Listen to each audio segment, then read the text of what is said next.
Good evening, good morning, good afternoon, depending on which time zone that you're joining us from. My name is Charlie Coker. I'm the Executive Director of the Asia Society of Southern California, and I'd like to welcome to you our program this evening.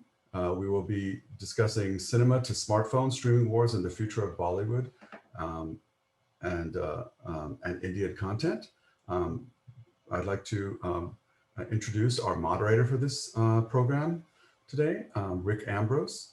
Rick is a very experienced executive in the media world and has extensive experience in international and local language film and television projects. He has stints at ProSieben and at Disney as an executive, and is currently extremely involved in the world of Indian media and content. So without further ado, I'll turn it over to Rick Ambros. Thank you. Thank you, Charlie. And thank you to the Asia Society of Southern California for inviting me to moderate this panel. I think it's fantastic that the U.S. Asia Entertainment Summit is doing a panel on India this year. India is one of the largest consumer markets in the world, a rising middle class. Bollywood, of course, has a long traditional history. And India, as I like to say, is really not just one country. In fact, there are 22 official languages spoken there. There are 29 states, 7 territories, and it's an incredibly digitally savvy country. Smartphone usage is one of the highest in the world. And part of our discussion today will focus on the OTT landscape in India, which has taken off like nowhere else in the world. So without further ado, I would like to introduce my panelists for today. First, Gowree Gokhale. She's a partner at Nishit Desai, an international law firm based in India. She leads the IP, technology, and media entertainment practice. She's been involved in all kinds of deals on the corporate, strategic, and talent level, and also helping international companies enter the Indian market. Shekhar Kapur is a renowned director, producer, actor, thinker, lecturer, and entrepreneur. He is perhaps best known for his early films in Bollywood, which included Masoom, Bandit Queen, and Mr. India. And he's one of the few Indian directors who has also worked in Hollywood and on the global stage on films like Elizabeth and Elizabeth the Golden Age. He's currently in pre-production on a film with Emma Thompson and I believe Lily James and Shahzad Latif. Maybe he can tell us a little bit about that film later on in the program. And then also importantly for this discussion, he was just named president of the Film and TV Institute of India. And then we have Sameer Nair, who I've known for many years. Sameer is one of the media executives that really shaped the broadcasting landscape in India. He was CEO of Star TV. He launched NDTV Imagine. He's been CEO of Balaji Entertainment Group. And 3 years ago, he launched Applause Entertainment, which is a company that is funded by the Aditya Birla Group in India. And in just 3 years, Applause has produced some 20 series for all the digital platforms in India, including Amazon, Netflix, Sony Live, Hotstar, and MX Player. He's one of the executives who's really been involved in all the different aspects of the television and digital media landscape in India. So I'd like to start by just asking you quickly, what's the situation in India? I mean, we were talking earlier, it seems like some of the cinemas have opened again. I know production has started up again. How are things progressing there at the moment? So maybe Sameer, if you would like to answer that. Well, actually, you know, as like everywhere else in the world, I think we are also in lockdown. So everything was shut for the last 6-7 months. So all production work pretty much stopped in the beginning. Obviously, TV broadcast continued, you know, with repeats and all of that. And the streaming platforms got a big boost with this sort of, you know, large population lockdown in the house and, you know, got introduced to this new technology. Theaters are shut, so that's a pity. You know, or different parts of the media business are badly affected. And now it's been, what, 8 months. We are gradually returning to some sort of production. We are doing it in, you know, in smaller and more controlled cases, but still, like, I wouldn't think more than 10%. So I think it's still a bit of a long haul before we get to, really opening it up. Theaters have started opening up in some parts in India, but again, in a very, very controlled manner. Um, so yeah, I think, I mean, much like everywhere else in the world, because we've got lots of people, as you know, our crews tend to be 100 and 200 people on a very average film crew. So that's a lot of people, no sense of social distancing. So yeah, it's complicated times. Yeah, and I suppose like everywhere else, the real beneficiary of this are the streaming platforms, who globally have seen an increase in viewers. So India is very interesting because just 10 years ago, or less really, 8 years ago, there were 2 or 3 platforms, and now we have about 40 platforms in India, and they run the gamut of SVOD to AVOD to freemium. And in India, AVOD is still the majority of the business, although SVOD is growing. How do you see the OTT landscape developing in India, given so many players? Are we going to see a similar shakeout as we did with the general entertainment channels several years ago? I think this is very early stages now. This period is more like the early 90s for what it was for TV in India. So like a whole bunch of channels coming up, and lots of excitement, lots of new players, lots of investment. This is really like a land grab phase where you've got a potential 500 million large audience. I think the streamers have now reached 20 million. It's a long way to go. So there's obviously much excitement. India is a very large market. It's usually connected with smartphones and with broadband, connectivity, cheapest data in the world. Big market, already savvy with TV, with film, with all of that. So, I mean, I don't think that, I think we're a little far away from a shakeout. This is really a growth phase where there'll be a lot more investment as we essentially move audiences from TV to streaming. I think that. Gowree, what kind of deals are you seeing being done, and how are things being monetized at the moment? If you could give us maybe a little overview of some of the different business models. So I think just to add to what Sameer said, that what we saw in India is very interesting. For the first time, for example, Netflix introduced a mobile only plan, right, which is a 199, which is very, very cheap plan for the audience that is actually consuming most of the content on mobile, right? Then you will also notice that lot of in view of so many platforms, people have actually moved to pay per month type of a mindset, right? So you notice that, okay, there is this type of content available on so and so platform, you hear from friends and family, then you will subscribe only for a month probably. You may not take a full year subscription. So unlike in a channel kind of a situation where we would typically have a bouquet of the channels which you have subscribed to, here you are able to sort of pick and choose on a monthly basis. We may, over a period of time, and I don't know, Shekhar and I have often talked about it, we may actually move to a kind of a platform model, right? And we are yet to see whether and how, to what extent that will work. But now coming to your specific point on the type of deals. So if you really see that, somebody like Amazon, their model is as an add-on to their, their actual business, which is e-commerce, right? Netflix is somebody who is in a SVOD and, trying to sort of push their way only on the basis of subscription. Then you have a combination, somebody like Hotstar or, ZTV, who have done AVOD and SVOD as a combination, that certain content you have on AVOD and then you want to move on to an SVOD model for premium content or, sub content you want to see in advance.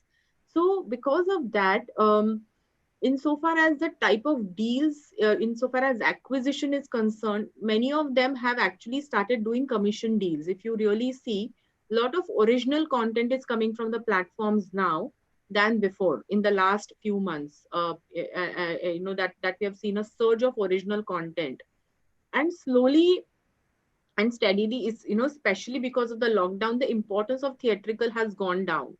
So because of that, the acquisitions have happened for even the films that have come on the OTT platforms. You will see a combination of the deals. For example, sometimes you will see a complete acquisition of rights. In some cases, you will simply see a partial, say 5 to 7 year kind of a deal or a licensing term, right?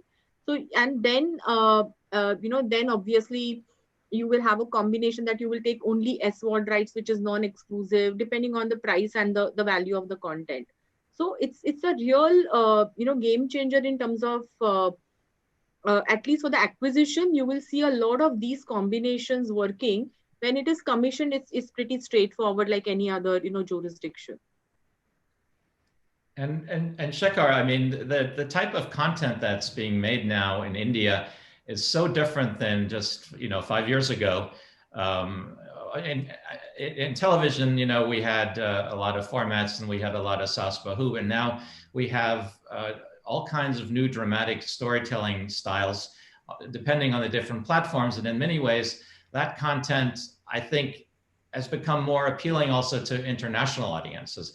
Would you care to talk about the content part of what has been happening in the streaming world? Yeah. Actually, you can't talk about content without talking about technology.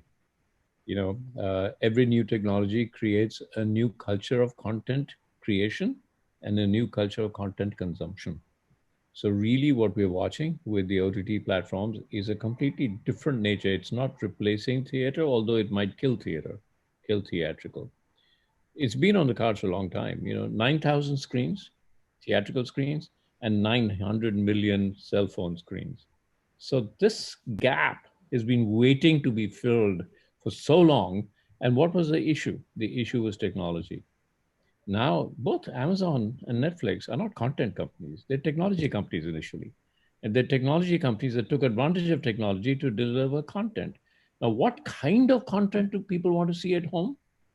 That's really what's emerging now. When you bring content into people's drawing rooms, you have more rooted content. You have more people comfortably sitting in their drawing rooms and more story-oriented platforms, content. I mean, now when I talk to Hollywood, they say, we don't do drama anymore. When before the lockdown, I say, what do you mean you don't do drama? Oh, that's all with the OTT platforms. All the drama is going there. We do these high concept movies in theaters. So the division has already happened. I think with the COVID, what's going to happen is that people have got so used to sitting at home watching, it's going to be very difficult to get them back to theaters, especially with COVID, especially with the kind of pricing that Gowree is talking about. I think COVID certainly has been a game changer, certainly for the content platforms currently. And when theaters come back, you talk about content. I was talking to somebody and they said that there's a whole theatrical chain in the UK that's closed down. Why? Because Bond is not going to be released for another 6 months. So you understand the relationship between a kind of content and the cinema. And any business that can be shut down because one franchise will not come is not a viable business. So let's get back to international. I have not seen really, I know that my friends that are in the business know Sacred Games and know other kinds of content coming out of India. But India still has ways to go to be able to challenge international content. We need to up our game a lot. We need to up our game in budgets. And every time I talk to content makers in India, they say, oh, we just don't have the kind of budgets that Netflix in the US will give, and Netflix India will give. I know Sameer is trying very hard, and one of his shows did really well recently. But I think we have a challenge in terms of if we are to go international, we have to decide which way are we going? Are we going more Indian? Because more Indians are now able to watch our content more than ever on the theaters, or are we going more international? One day we'll come to a drawbridge, it'll come in like that and meet. But there are challenges in terms of budgets. There's challenges in the understanding of the international market, because some of the shows that are coming out internationally on the OTT platforms are marvelous. They're really, really so good and technologically so much better. So there's a way to go for that. But in the meantime, as I say, if you give your local content the power in your local market, that gives them the power. and the understanding to be able to invest in content that can go challenge the international market. So I think it will come, but we need to grow more in the local market, find more resources, more budgets, more filmmakers, more content makers, and then challenge the international market. Yeah, and India has always been very domestic in the sense of the content consumed. You know, not Hollywood movies haven't traditionally performed that well. It's changing now. And it's such a big market, just like China, that you don't really need an international market necessarily to kind of recoup any investment. Yet the type of content now coming out of India just seems to have more of an international appeal in some cases. So the theatrical business, I mean, you mentioned this, Shekhar, you know, India is, of course, very underscreened with 9,600 screens compared to China with 60,000 plus and 40,000 in the United States. But the theatrical experience in India is so important, you know, not just Bollywood, but regional film industries. It's had such a long tradition. And this question is for anyone here. How do you see the streamers and the theatrical exhibitors working together going forward? You know, are they going to have to come up with creative deals like maybe the one that Universal just made here with one of the cinema chains? How do you see this playing out in the next year or so? I assume it won't be back to normal like we had before. I'm just going to answer that and I hand it over to Sameer and Gowree. I think that there's a huge gap between what is expected now, or what we've trained audiences in India to see and expect theatrically, and what Indian audiences now are expecting from the OTT channels. You cannot show so it's just a gap. And I don't think that we can actually go back to the business that was the theatrical business. There was actually a 9,000 screens. It's a small business, really, you know. I don't think we can go back. There was something completely over the top, star-driven, music-driven, dance-driven, kind of like a, you know, like going to a fun show, like going to, you know, and that is about the theatrical business. OTT is completely different. It's drama. It's inherent. It's internal, and people have started to love that. It used to be there in the soaps, yes, but it's now gone into something even bigger than and more emotionally entangled than soaps were. Yeah, Sameer? Yeah, no, I agree with you. And I think, you know, I mean, one is the content, the kind of movies, because even a lot of the movies during this lockdown, there's been a whole bunch of movies that have skipped theatrical and come straight onto the platforms, but they haven't done well.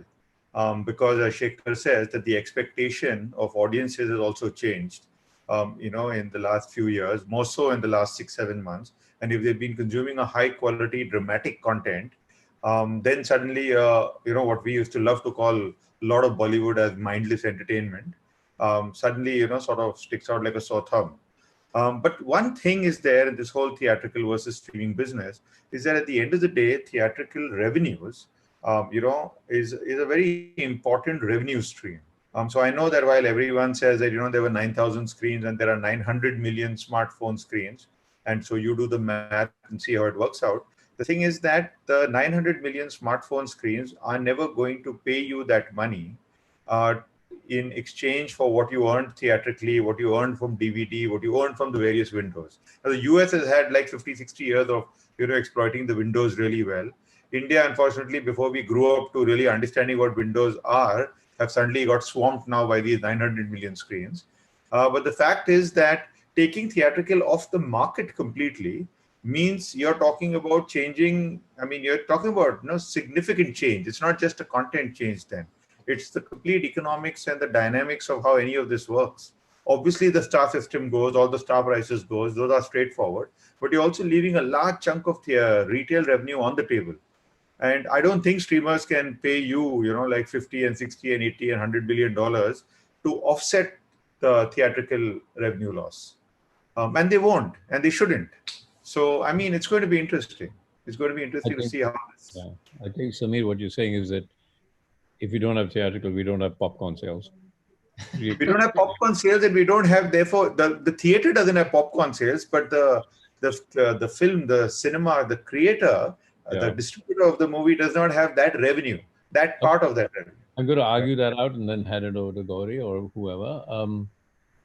I said content delivery is a technology business, right?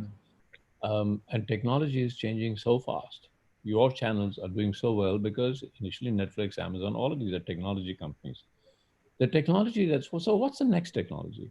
The next technology is going to, I've got my little cell phone, and if you look at the memory of my cell phone, it used to be a room-sized computer once. But Right. the change of technology is growing so fast that I, as an individual, will soon have the technology to make my film and stream it without the need of platform, without the Right. need of Netflix, without the need of Amazon. I need them because they have the money, they've developed the technology. I can't afford to stream it seamlessly because I don't have that streaming capability with the current technology. It's too expensive. Or the storage ability with the current technology is too expensive. But it's changing so fast that I would say in the next 5 years, individual filmmakers will be able to stream their films with a technology that's completely available and cheap. So we are heading towards a technological revolution in every form of content delivery. Then what's going to happen is then the content itself would adapt to the people saying, "Oh, I want that kind of film." Now it'll give rise to a lot of kind of films, including porn channels, which suddenly the government of India has said that we are going to come down on and take charge of the I&B ministry. Well, Gowree will tell you more about what's happening there. We're all looking at you to intervene. Yeah, but honestly, we can't make any future judgments on this because we keep forgetting that the OTT platforms are technology companies that have Right. adapted to content. And where is technology going? And technology is becoming so fast and so cheap that even OTT platforms are going to find that gaming will become an OTT platform. You will watch Right. you will watch films as immersive ideas, so you are just putting on a series of stories which are immersive ideas, in which your audience can come in and tell their own stories and create one story. So you are layered, so one platform will give you a layer, you'll tell your own stories, then a million people come to your story that is based on this story. So what you become as a platform is the seed that puts out a rainforest, and that technology is there. We can use it. So I don't even have to create a whole story. I can seed the Mahabharata. I can seed the new Mahabharata on my platform, and then it'll give rise to a whole rainforest of stories on a million different platforms. And I will get the revenue, and Gowree will tell you how to do it. I don't know how to do it yet, but Gowree will tell you how do you make money from the seed? How do you protect your IP? And so technology is going to challenge IP protection. How do I do that? That's going to be the new world. Those are the issues that we're going to face soon. Gowree, you can take that up. She's aware here. She's not listening. Gowree, Yep. you're muted. Yeah. Do you want to add something, Gowree? Yeah. Gowree? I think she might be frozen. Yeah, she's frozen. Well, let's switch to another topic. This being the U.S. Asia Entertainment Summit. Just let me answer. Oh, Yeah, let me answer your question. I mean, sort of take your point. It's just breaking up, huh? Yeah. Yep. Apology. Yep. They'll be back. So as I was saying, I want, since this is the U.S. Asia Entertainment Summit, what I wanted to talk a little bit about is, U.S. and foreign companies coming into India, and there's been a long history of this, of studios coming in, setting up production, closing it back down, setting up channels, closing them back down. We just saw Warner Media closing their linear channels, but everyone knows India is kind of the holy grail of growth. Those 1.3 billion people that, Reed Hastings wants to get 100 million of them, and there's plenty more to go around. What do you think American companies should do now that they're looking at the Indian market? I mean, you're going to have HBO Max and Peacock and Paramount Plus and all these other streaming platforms that are now coming online here in the US. And that a year or two from now, they're going to be looking at India because that's where the growth is. How do you see that all playing out? Sorry, was that for me? Sure, Sameer. Yeah. You know what? Actually, this whole traditional TV business, the linear TV business, has been in sort of India's got a lot of headroom And we've been saying that for the last 10 years, that there's still headroom for TV to grow, and there's still headroom for TV to grow. But I think at some level we've sort of maxed out. It's got to now, we've reached 197 million cable and satellite homes. Maybe there's 10 or 15 million more to go. That's really now scraping the bottom of the barrel. So this is the size of the market, reaching about 1 billion, 1.1 billion people. Average viewers about 600 to 800 million, annually. So I think TV per se, like as Shekhar said, that every technology creates a content and creates a content habit. TV was the classic, talking to the consumer technology. TV told you that tonight at 9, and so you had to reorder your life to watch tonight at 9. Now the streaming world has come and said, you watch when you want to watch it, you watch how you want to watch it, and you resume when you want to watch, and you do whatever you want to do. So that's been one big change in consumer habit. So I think the way TV is going is that it's going to play out. It's ad dependent, it's subscriber dependent, and it sort of reached this kind of scale. Now everyone talks about India, like as you said, that Reed Hastings is looking for the next 100 million from India, and the question always comes up is, where's the money, right? Where's the revenue for this?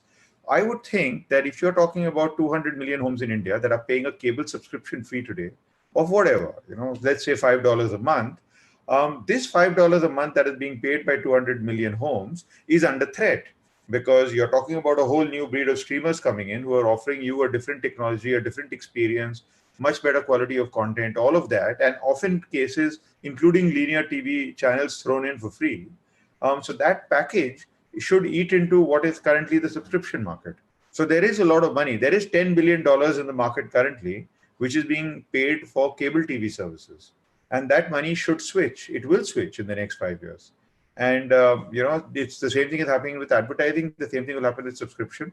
So I think, that this decade is going to be a decade where we will see this gradual transitioning out of, typical linear television and moving into streaming, and then moving on to even more dramatic technological advances as they happen, as to whatever they may be, whether it's immersive storytelling and gaming and all of that. But I think we're headed in that direction. I think the age of TV, the typical, this show is coming on at this time with a repeat on this day at this time, is very last century now. Mm-hmm.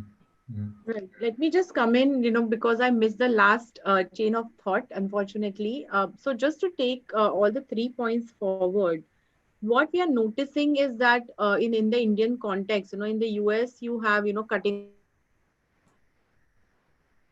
India, before even the television has reached certain, territories, probably now the mobile will reach, right? And the sort of that access will be made available. Just today, I got a call from a regional, producer asking for what is the technology behind all the OTT platforms? Where do I get it? So people have actually started thinking, how do I go to the customer directly, on the point that, Shekhar mentioned. So you may actually have a situation where you have a marketplace where, I'm able to just put my content on a pay-per-view basis. Why not? Right? So I think technology may actually make that available to you as a producer. And on the content side, what it has definitely done in last 6 to 8 months, along with several other, sort of unfortunate factors that affected Bollywood, somewhere the star power has, gone down. People have realized that there is so much talent out there, which is entertaining you maybe equally or maybe even more with the type of content that you have. So obviously, when theaters reopen, the question will be whether people will still want to watch the stars, or they will want to watch now the good content now that they are used to, right? That balance we will need to examine how it will play out. And on the television side, unfortunately, we had very regressive, laws or regulations, which has affected the industry tremendously. So unless the regulators really pull up their socks to see what best can be done, with the industry that we television, the industry, the way they are suffering today, if something urgently is not, remedied, you will slowly see channels, shutting down, or consolidation, or otherwise, or maybe, sort of transitioning of the content, etc. So that is where we are at that cusp, and we'll need to see where we go from here, whether it is regulatory intervention will help in some way to let the television industry survive, or is it the OTTs will simply take over? We'll need to see how it plays out from here. I think to Sameer's point, I accept Gauri, Sameer's point about payment. You know, every time I come to London, I know that I have to call India all the time. I'm sitting here making a film here. I have 100 options in the way I call, and I pay for as long as I talk. The moment I stop talking, right, I don't pay. And I think that that kind of thing will soon come in. Yeah. One of the things, Gauri, you said is that if you get into the theater to watch a big star, you can't switch them off, right? When you're watching an OTT platform, you have 100 other potential possibilities. Say, okay, this big star is coming. I like him, but I don't like the song. There are 100 other things I can watch. I'll come back, and then maybe you'll never come back. And that is the greatest destroyer of the star system, is when you can switch the star off. Then that destroys the very idea of stardom. I think that in paying, Sameer, tell me if you agree with me, but at one point we will be paying for like the seconds we see. Yeah, Yeah. we will. Yeah, and rather than paying a subscription model or like pay per month, it'll be pay per second. And as we pay per second, then we have the fluidity of paying for that. And so when it's like IPRS, where anybody the song comes in, it gets put in a commercial, the musician gets the money back. So some system like my cell phones. As a kid, I remember when I came here fast to London to study as a student, people were getting gas connections, they're paying per month, right? We used to have those penny boxes. We used to put something in, the gas would come quickly, and I would sit there and toast my bread, and then it would run out. So, like, I think there's going to be coming a time when you keep floating, and whichever way you float, you pay, and you float and you pay, like I You do know, with my cell phone. I agree with you. The thing with this, Shekhar, what will happen is that a lot of this stuff works for what is essentially low cost content, right? Yeah. That you are willing to take a chance that, some people will watch, some people won't. You'll go with the flow. But when you arrive and you say that I'm going to make a series which is going to be $10 million an episode, and I'm going to spend $100 million to make this series, I think it would be extremely dangerous and suicidal to say that, let me go with the flow. Let me see who wants to watch and pay per second. You want to have a slightly more definitive kind of, you want to have a more definitive destination. You want to have a more definitive opening. You want to spend a lot of money behind that marketing. You want to get a whole bunch of people in to see it. You want to do all those things. So, many fundamentals of how entertainment has existed for the last 100 years will continue to exist. That's not going to change. You make something, you're going to do something really big now. When you do that something really big, you don't want to put it out in the world and say, well, let people watch it when they want to watch it, if they decide to watch it. And I'll add up all the pennies that I collect to reach my 100 million. You know what I'm saying? We'll all probably be dead by then. So I think those kind of things still require destination, still require marketing, still require aggregation, still require subscription, which becomes then the simpler way of doing it, right? Because from a consumer's point of view, they don't think they're paying a lot of money. They think I'm paying a little bit of money every month and I've got the whole world to watch, right? As compared to picking and choosing. A movie becomes a specific choice, You got to pay $300 or $500 to go see Salman Khan. That's a decision you're making, as a free-thinking individual, to do or not to do. So I think, the way this works out is that, YouTube exists in that sense, right? YouTube is the ultimate free platform. It's all over the world. Any creator can put anything onto YouTube and wait for the 55% share of advertising revenue that YouTube gives you. But that is really counting pennies, and it then limits your content creating ability.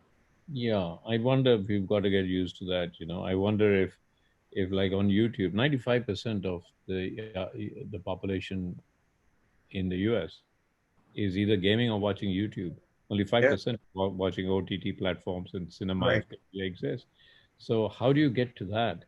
As a content provider, I want to find a way to. That's why I like this idea of seeding a seed story and creating the Mahabharata. So whichever way the consumer goes, there is right, one of my content that is not created by me, but sub-created. The seed is created, and it's sub-content and sub-content and sub-content. So I'm getting a penny of whichever way you might want to go. right. So, for example, if I created Game of Thrones, so if let's see, so the guy says, I hear Game of Thrones is interesting. And for the seconds that I spend on Game of Thrones is getting the money. And they say, actually, somebody says Viking is terrific. Then I go to see Viking. And for the seconds I'm spending on Vikings, the Vikings get the money. So you as a content maker, you realize that you're not making a 3-hour film. You're not making a 10-minute film. You're not doing any of that. You're seeding stories. You're seeding stories. So the very way I, as a content maker, have to think is different. You know, Right. I'm not, yeah. In many ways, I think gaming works like that, as in, especially some of the really super high quality games now, the big action games, the ones that involve with you going and killing a whole bunch of people and conquering territory and things like that, are in your head. It's all your imagination. The game is the same game. It can sort of multiply or manifest itself in different ways depending on the players. And really, it's got a million permutations and combinations. But the thing is that no one can run through a million, right? Yeah, so it's always unique for each person, and it just sort of plays out in that manner. And I think the storytelling that you're describing is similar. Exactly. Similar. That's why I say that's where we are probably headed for the future. And maybe that it's after my lifetime, but the future of the content making is probably there. Possibly. I mean, it will be. But, even with content is that there's a whole thing about, leaning forward into content and then leaning back and watching content. And I think both will coexist. I think there will always be the time where I don't want to be immersive. I just want to sit back and be a couch potato and be entertained as compared to entertaining myself. So I suppose. But that's my comfort level as a content maker. Then I soon realize only that 95% of the audiences, let's say in the US, where they have more choice than anywhere else in the world right now in content, or forms of content, they're not couch potatoes. They are 95% are actually leaning in, Only 5% for potentially are couch potatoes, maybe half of those, or 2 or 3%. So I think that theory is kind of, probably being disproved. We've heard that theory and talked about this idea of lean back and watch content and be comfortable with it.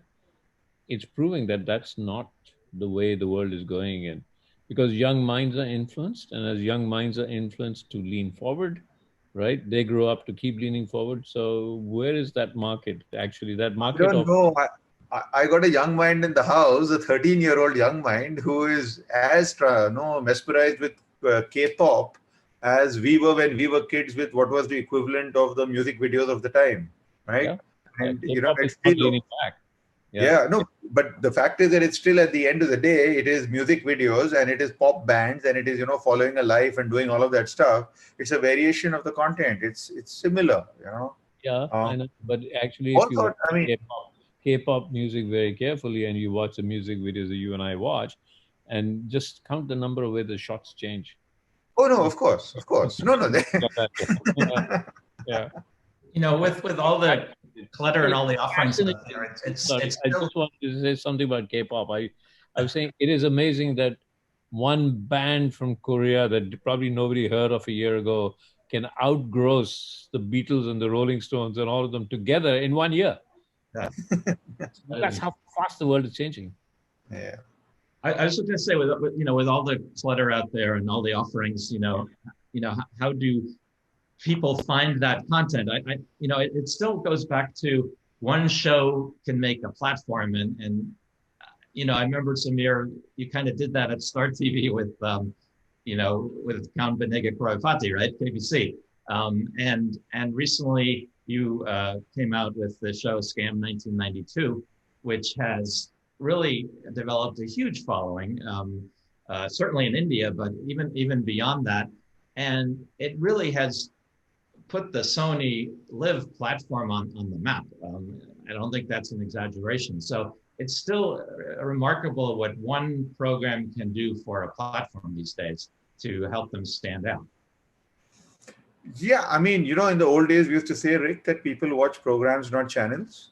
And I think in a way, like people watch movies and don't go to theaters because it's nice ambience, but they go to see a movie. Similarly, I think even now with platforms or with any form of content, people are drawn to individual pieces of content, and a collection of that content makes a platform. So obviously, things can pop out, things can stand out, but eventually that piece of content could succeed, but for a platform to succeed, the offering obviously is much larger, much more deeper. Eventually they're depending on some kind of subscription model, or they need customers to come back to them again and again. So I think it's always, while people watch shows and they watch individual content, I think for platforms to succeed, they need lots of those. They need lots of good content. There's a certain predictability that consumers like. Like I think globally consumers have a sense of comfort with Netflix, over the last 10, 15 years. That when you get onto Netflix, there is this universe that I'm entering that will most reasonably satisfy me.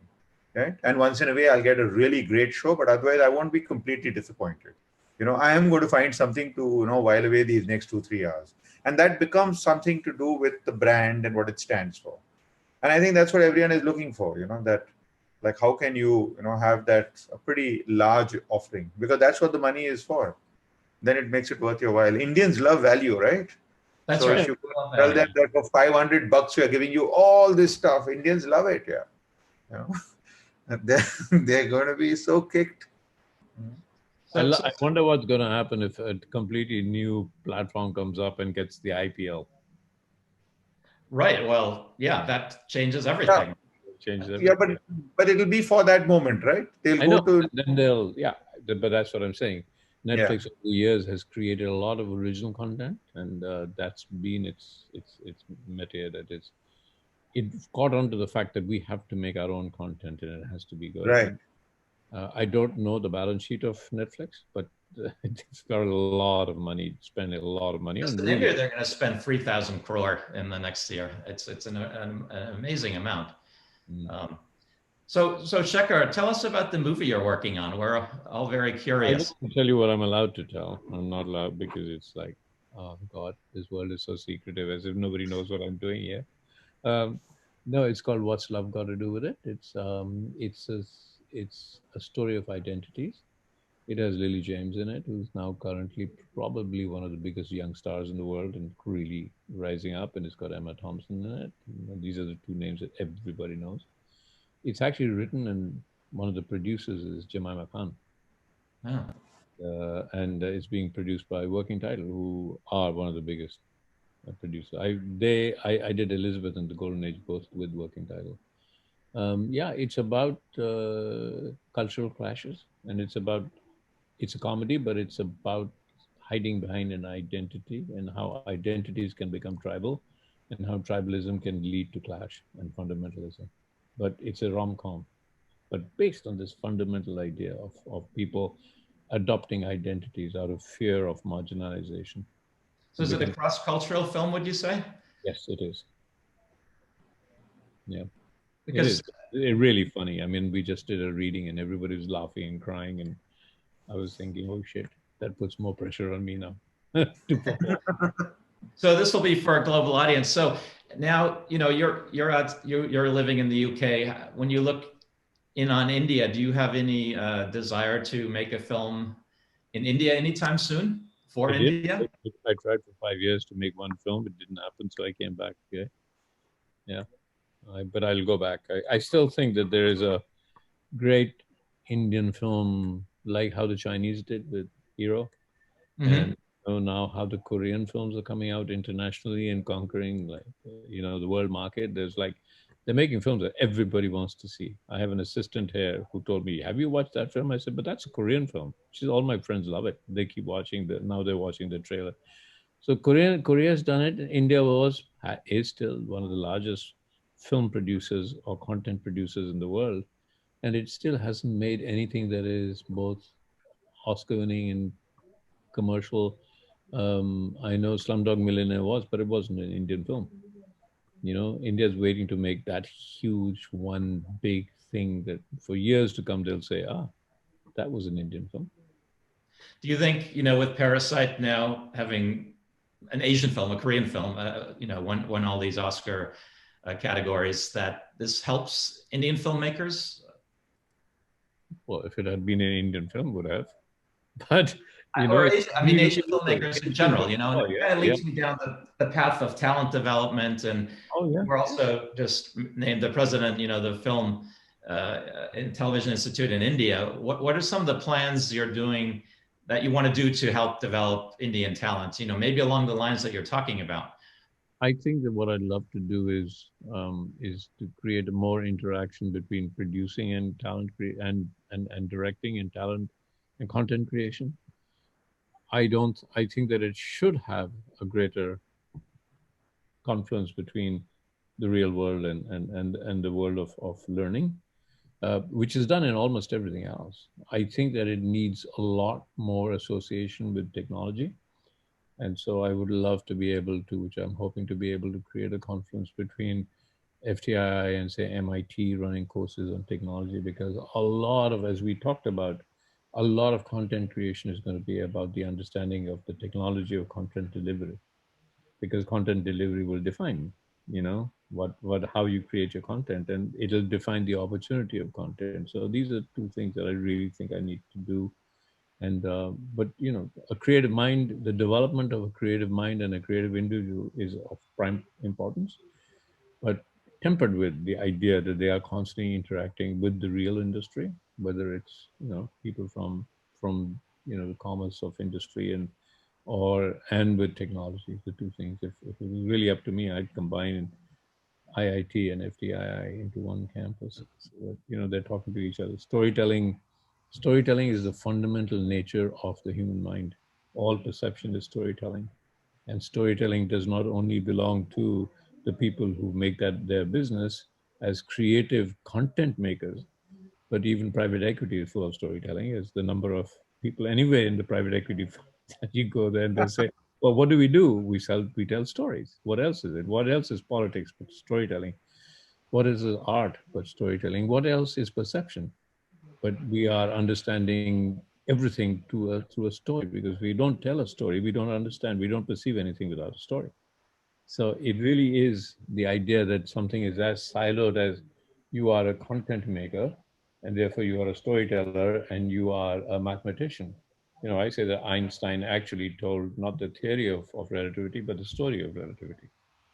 He went out and proved his own story. So it's all storytelling. And what I would love to be able to do, at least create a template where the idea of content making is not a silo, but it's much, much wider than that. So, Gowree, a question for you. Kind of looking into India from the outside, if you're a producer, you want to do business in India, what's the Ministry of Information and Broadcasting doing? What's the Film Facilitation Office doing to make the experience better for foreign producers to come into India? India still doesn't really have a subsidy system, at least nationwide. There are regional incentives you can get. How can India do a better job attracting international producers, filmmakers, et cetera, to shoot there? Sure. So I take it, three specific points there. I think FFO has done a tremendous job over last few years. We have, in fact, worked with them on Tenet. And we also worked, on Shantaram project. And we really experienced firsthand that they have really sort of streamlined the entire approval process. So it also the regional approvals that you need, they have streamlined even that. And they are willing to take feedback. So anybody in the audience wants to give any feedback, we are happy to take it to them. But that's one thing that they have done really well. The second thing essentially is on the tax side. I think that is something we need to do better. There is a lot of confusion in terms of direct and indirect taxes. The way, for example, the foreign crew that comes to India, a clear understanding of that is really required for the foreign companies who want to shoot in India, and structure their deals accordingly. But we can do better there. And the third thing, which is in the offing for a while now, is the film subsidy program that they have announced, which is applicable not only to films but even television series and the web series. So on that, they have announced, for example, 30% sort of refund or a rebate on the qualified expenditure in India. But unfortunately, the cap is really small, which is a $300,000 about around that.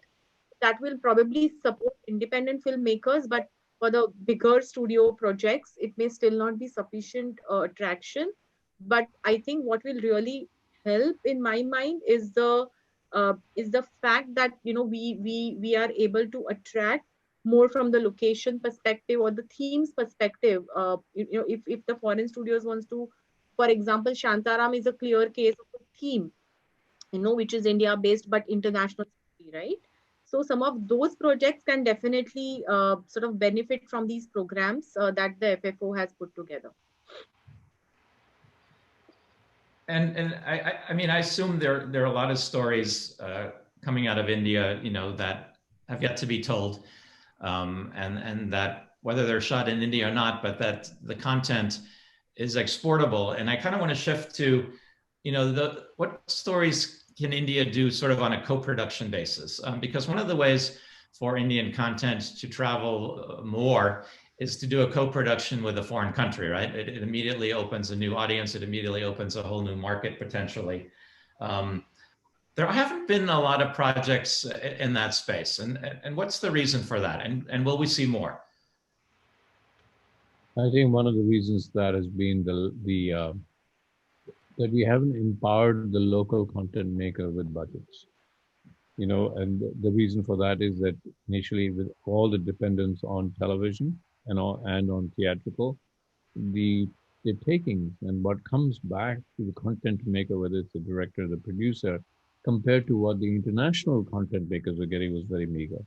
So when we go out to international, we have very, very little money to offer as part of the production. Now I'm attached to, and we're doing one on the Opium Wars. It's an obvious story.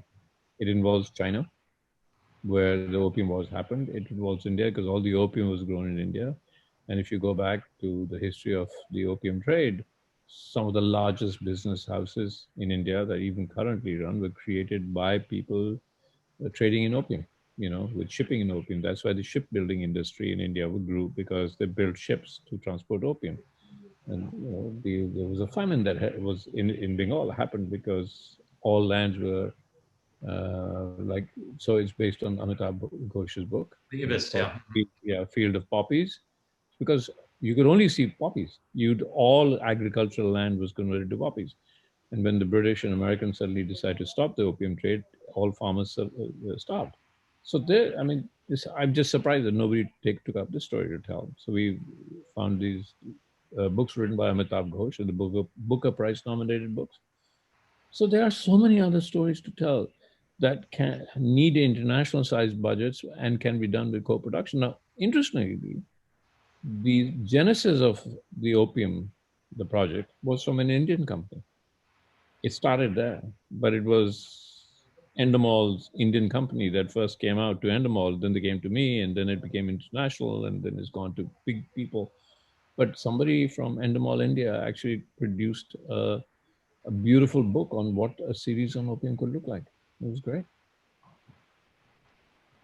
So I think money. Mm-hmm. Yeah, and a storyline that travels. Yeah. And the other thing is, insofar as co-production treaties are concerned, we have very limited co-production treaties. So if at all, treaty is one way to sort of, have expansion of co-production projects. For example, we don't have a treaty with US yet. The US doesn't have one with anyone. Yeah. Right. And the other thing is, even within our co-production treaties, there aren't any sort of financial benefits that the producer would get, right? So that is the other problem, that there is no incentive even from a commercial perspective that India is providing. With this subsidy, we need to see whether that gives further impetus to co-productions. Right. There was another point that for years and years and years, when I was involved with, when I was making films outside India, and every time a script about India or China or Korea or Japan that was sent to me to read, in that the whole question was, well, so where's the American in it? Mm-hmm. Where's the American? So there was always, even in Gandhi, there was an American journalist, So you could not make a film till one of the leads was American. But that's changed. Now we have, and that I think that OTT and Netflix have done very, very beautifully, is that all Korean films. I mean, you have these Korean films that are huge hits all over the world. They're subtitled and they're huge hits. There's no American in that. They're only Koreans. And so they're no longer American star driven. Do you have an American name in it? And that has changed as the world has grown up and the OTT audiences and including CNN and everything, everybody has so much information and so much understanding of the world that they don't now need an American character to understand it. It's also because the American market, as long as the American market was 80% of the world market, it was always a problem. Now it's not. No, it's not. OTT, it's not the world. It's the world market that is at issue here. And as these OTT platforms grow, we're going to see it easier and easier to make films in stories that have no Western characters, you know? So that's going to make it easier to your question. There's so many stories, but they always needed in America. Now we don't. The other thing that's going to happen with this is that because of all the streamers, and that's something new for India, is that in the past, whatever, India is anyway a large market. So we've been always catering to the Indian market and not really making anything that, breaks through or, crosses over and all of that. And there's never been a focus on that. But now with the streamers, what happens is that much in the same way how we are watching a Money Heist or how we are watching a Narcos, which is not being made for us, right? It's been made for, for a different audience, which we have, it's arrived in our life and we've seen it and we've liked it. We watched it with subtitles and all of that. And I think now with the streamers, what's going to happen is that all content all over the world, Bela Bijaria recently in an interview said that she doesn't want to define content as English content and international content, but just as content. And I think that is exactly the direction which the world is headed, which is that there is only content, right? So in as much as we can watch, a show out of Iceland, which is the subtitled in English, in the same way, if a show is well made enough, maybe an Icelandic person could watch that show. Now the question will become of, universal stories, of, finding universal resonance, of, telling compelling tales, doing all the right things, telling those stories that, really, tug at heartstrings everywhere, that tickle the mind everywhere, doing that kind of thing. And that will happen, I mean, sure, India is slow off the blocks, but, I don't think there's any lack of talent. I think it will be really a function of, again, technology dictating the way content gets created. All right, let's take a couple of questions from the audience. One for you, Shekhar. Mr. India was kind of ahead of its time in that it combined sci-fi and drama. The question is, Hollywood has been making, large budget sci-fi films for years and years. Is it possible now, given the technology you've been talking about and the changing landscape in general, is it possible to make a great sci-fi film in India? Well, we should, because a lot of the biggest sci-fi movies, Hollywood movies, are somewhere themed from the Indian mythology. A lot of Indian mythology translates into the big sci-fi films all over the world, whether it's, so I don't want to name directors, but they're constantly picking up from Indian mythology. So why are we not making it? Because we kind of have a belief that we need huge budgets to make it. And you're absolutely right that we have now technologies that have made visual effects much cheaper. It's all a question of visual effects. And there are so many companies in India that have sprouted out by young Indians that went to MIT or went to to Disney and everybody and have come back and started companies in India. And I'm sure Sameer knows about them. But yes, it's time to make a big science fiction film, and we can make it with less budgets. But we have so many, what they call science fiction, we call mythology. That's the only difference. We just term it differently. Right, mythos, yeah. And the development process is a question, how's the development process in the UK or US different from India? I know it is, but would one of you like to comment on that? Well, I'll just say that it's like, there was a time when 90% of Hollywood spent 90% of its budgets on development and never made the films. Right. And in India, you make the film. Well, in India, we make the film probably because we expect the film to pay for development. That's how it used to be. So maybe remember, let's start the film and it'll pay for development. And then we gradually got used to the fact that actually you can't write the script as you make the film. Then, I've seen films in Hollywood being made and the script is actually being written on the set because nobody liked the script. But it was because We were cowboys. We just said, "Oh, we've got the script, we've got the actor. Let's go make the film. We start the film, and then we'll develop the script." It's just a process. It's okay. We are learning that development is an important process, but also the problem with development is that the script is not the film. The script is not the content. The script is the bounce board from where you develop, where you build the story or you build the film. I would encourage a lot of people to see some of the greatest filmmakers in the world and see their films and then go read the script and say, how did you turn this script into that film? So what happens is that now that executives, that's one of the reasons I want an executive program at FTI so they understand the storytelling, because the executives want to see everything explained on paper, and then the film becomes boring, whereas film is much more like poetry. It's much more that the pauses in the film and the pauses in the actors' expressions and their voice and the way the camera moves or the scenes, that the way you shoot the scenes, that's half the story. The rest is on paper. That's why, otherwise, anybody could direct a film. It's all on paper anyway, just good, interesting actors and direct a movie. Yeah, there's a problem also with development because it doesn't just stay development, it becomes overdevelopment. And kind of in line with that train of thought, there's a question: how does the micro fragmentation economically support content creators to create? It sounds like everything gets made on spec. Is that true? I mean, a lot of content creators in India do work on spec, but many are also commissioned and. Yeah, I think Sameer would know because he's been commissioning a lot of content. How has it changed, Sameer? Because it might be the poorest people in the world were writers till they had a successful film, you know? Yeah, but I don't think, I mean, in India, there's not very much work that happens on spec. Almost everything is commissioned, everything. I mean, what you define here as spec is, in fact, we are always telling people that, don't come to us with a sliver of an idea and say that now if you give me money, then I'll develop it more.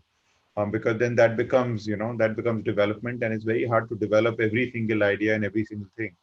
I mean, it's always going to be, I mean, at any conference and at any panel you go to, there's always somebody in the audience who says that you're not giving new young writers a chance, right? So that, I mean, I've heard that for 30 years. But, there are still new young writers coming through the ranks and, breaking out and doing stuff, and it'll always happen. So there's never going to be, this is a difficult business. You're talking about, telling stories to people who are, easily bored and, very quickly don't want to, move on to the next thing, do all sorts of things. So, I mean, it is difficult, it's not an easy business. And I hope that now learning from the international streamers and learning to make this kind of content as an industry, we grow. Because as Shekhar says, that's true, that we don't have an industry that is designed to make high quality premium drama series. We don't have an industry designed to make the high quality, expensive international film. We are not built in that manner. But we can do it. I mean, it's nothing. It's got to be, there's a degree of retooling, re-engineering that's required in our own brains. A lot of discipline. I mean, I know when he works in the UK or the US, it's a really disciplined way of doing these things, even if it's maverick creativity. So I think these are things that we will learn now. I also feel strange thing that publishing took a downturn in India for a while. It's coming back up again. And for example, Game of Thrones is a novel. Even Queen's Gambit, which is suddenly everybody's lauding and loving on Netflix, is a novel. And we took certainly in English novels, and because we have so many languages, and so that regional languages were where the real publishing happened, and not all filmmakers read Kannada or this, and then not all translations happened. But I think now suddenly publishing and people writing novels and them getting published is on the upturn now, and already we're seeing people like you, Sameer, are picking up novels, and writers are picking up novels. They say, I want to adapt that novel. So it already creates an intellectual property that you can work on. Right. And a lot of what in Netflix and things, a lot of the source material was initially, published. Material. Yeah. And in fact, we are encouraging a lot of our writers to, if you have a really great idea or some great thought, we encourage the writing of the novel. Say, why don't, we are happy to finance the novel itself. Why don't you publish a book You know, if we all like the book, we can It's make easier to make a TV show or a movie based on a novel. So not only that, it shows that thought of, creative thought has gone into it, that you've already worked out the story. It's better than having a 2-page story and saying, and now I can make a series. It's so hard to do that. Might as well write the book. So I guess this is a question for both Shekhar and Sameer. And perhaps Gowree too, but do you have a passion project that you're dying to make that now you can make that maybe you couldn't make 5 years ago, 10 years ago? Well, all over India, it's very famous about me that I have this film called Pani that I've been wanting to do. But every time I think that maybe I should stop trying so hard and it'll get made. I don't know why it's not. It's such a good story. It's so relevant. Gets more relevant every 6 months. It gets even more relevant and even more. It's about water in the future. And every year I have to postpone the year because it's somewhat science fiction. So I started off with 2020 and I say, fuck, 2020, excuse me, 2020 is still here. It's still here. So it's already here. And so I have to make it 2030 or 2040. And yeah, that's a film I've been wanting to make. I want to specifically make it in India because I want one Indian production that goes out and hits the world and tells an international story and succeeds. Then my job's done. I hope I can do it. Otherwise, I can go on making films internationally. That I've not done. Sameer, anything? Well, actually, I've heard of Pani, as he says. So, in fact, last year, Shekhar and we spoke about that as well. And then we're supposed to connect with Gowree, but then, so now three of us are here, Gowree. You have to make it happen now. All three of us are on the call. Oh, great. Well, I think we're going to wrap it up now. If there are any final thoughts any of you would like to share, please do. Anything philosophical or looking into the future. Otherwise, I think we're going to wrap it up. This has been really terrific, really insightful. Thank you all for taking part. I think our audience has a much better idea now on how India works, how India ticks, and who the players are, and absolutely the huge opportunity in India that exists. So thank you very much. Thank you so much. Thank you. So Rick and Shekhar, Sameer and Gowree, thank you so much for an amazing and insightful discussion about India and the media business in India. Just to all our audience members, thank you for joining us. This program was the second part of a series on our U.S. Asia Entertainment Summit this year. Obviously, due to the pandemic, we've had to shift to a program on Zoom, and we're having programs that will be spaced out during the course of this week. We had a program last night, there was a program today, and there will be 2 programs tomorrow, and which we'll talk about a little bit later. We'd also like to thank our sponsors, Paul Hastings, Manat, Walt Disney Imagineering, as well as O'Melveny, for their support for the entire summit. We're very grateful for their faith in us and support. And as we shift to the pandemic world and hosting all these programs online. As I mentioned, this is a 1-week-long program. We will be having various different events that will be covering different countries and their media businesses and their relationships to the world, as well as different topics. The program that we'll be featuring next, we'll be having 2 programs tomorrow, in fact. The first program of that program will be we'll be covering the esports world. The second program we've done in esports this year. This program will be talking about kind of how the differences between the esports worlds in the United States and in Asia, and kind of if there are ways, if esports is really a way that they will be able to bridge those, to bridge those cultures, given the incredible depth of participation in esports and interest in esports in Asia, and the growing esports world in the United States. That will be at 4 o'clock Pacific time tomorrow. The other program that we'll be hosting tomorrow will be a program on Indonesia, and really exploring the increasing growth and interest internationally in Indonesia. We very much look forward to you joining us for that. We also hope that you will consider joining as a sponsor or as a member of Asia Society of Southern California, or donate to Asia Society of Southern California. We make these programs free for everybody, and we hope you will support us so that we'll be able to continue making programs of this quality. So thank you very much, and have a good evening, morning, afternoon, wherever you happen to be in the world. Thank you. Bye-bye.